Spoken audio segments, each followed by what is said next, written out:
සුබ දවසක් කියලා පිළිගන්නවා මගේ YouTube channel එකට එකතු වෙලා ඉන්න ඔයාව. ඔයාගෙත් කෙස් ගැලවෙනවද? කෙස් වවන එක නැවතිලාද? එහෙනම් මේ වීඩියෝ එක ඔයාටමයි. ගෙදර තියෙන ingredients 5කින් විතරක් super effective hair growth oil එකක් හදන හැටි අද මම කියලා දෙන්නම්. මේ තෙල් එකේ තියෙන්නේ රෝස්මෙරි, කරපිංචා, උළුහාල්, විටමින් E සහ පොල් තෙල්. ආයුර්වේදවලත් යූස් කරන මේ ඉන්ග්‍රීඩියන්ට්ස් 5 එකට එකතු වුණාම කෙස් ගැලවීම නවත්තලා අලුත් කෙස් වවන්න හොඳටම උදව් වෙනවා. රෝස්මෙරි බ්ලඩ් සර්කියුලේෂන් වැඩි කරනවා. ස්කැල්ප් එකට ඔක්සිජන් ගිහින් හෙයාර් ෆොලිකල්ස් ඇක්ටිවේට් වෙනවා. කරපිංචා ප්‍රෝටීන් සහ බීටා කැරොටින් පිරුණු එකක්. කෙස් රූට් ස්ට්‍රෙන්තන් කරනවා, ප්‍රීමැචුවර් ග්‍රේන් අඩු කරනවා. තුන්වෙනියට උළුහාල් හෙයාර් ග්‍රෝත් බූස්ට් කරනවා, ඩැන්ඩ්‍රෆ් අඩු කරනවා.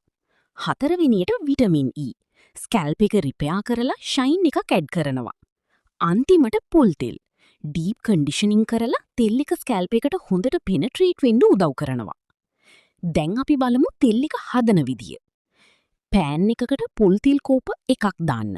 ලෝ ෆ්ලේම් එකේ තියන්න. ෆ්‍රෙෂ් කරපිංචා කොළ මිටක්, රෝස්මෙරි අතු දෙකක්, උළුහාල් තේ හැන්දක් එකතු කරන්න. ඉන්ග්‍රීඩියන්ස් බ්‍රවුන් වෙන්න ගන්නකන් විනාඩි 5-7ක් හිමීට හීට් කරන්න. බර්න් කරන්න එපා. ලිප නිවල තෙල් එක හොඳට නිවෙන්න දෙන්න. ස්ට්‍රේන් කරලා ග්ලාස් බොටල් එකකට දාන්න. අන්තිමට විටමින් E කැප්සියුල් දෙකක් කඩලා දාලා හොඳට ෂේක් කරන්න. යූස් කරන විදිය තමයි වැදගත්ම දේ. රෑට නිදා ගන්න කලින් ස්කැල්ප් එකට හොඳට මසාජ් කරලා තෙල් එක ගන්න. පහුවදා උදේ මයිල් ෂැම්පූ එකකින් වොෂ් කරන්න.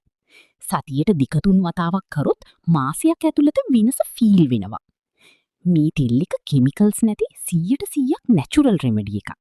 try කරලා රිසල්ට් එක කමෙන්ට් එකේ කියන්න. තව මේ වගේ වීඩියෝ ඕනේ නම් subscribe කරලා bell icon එක ඔබන්න.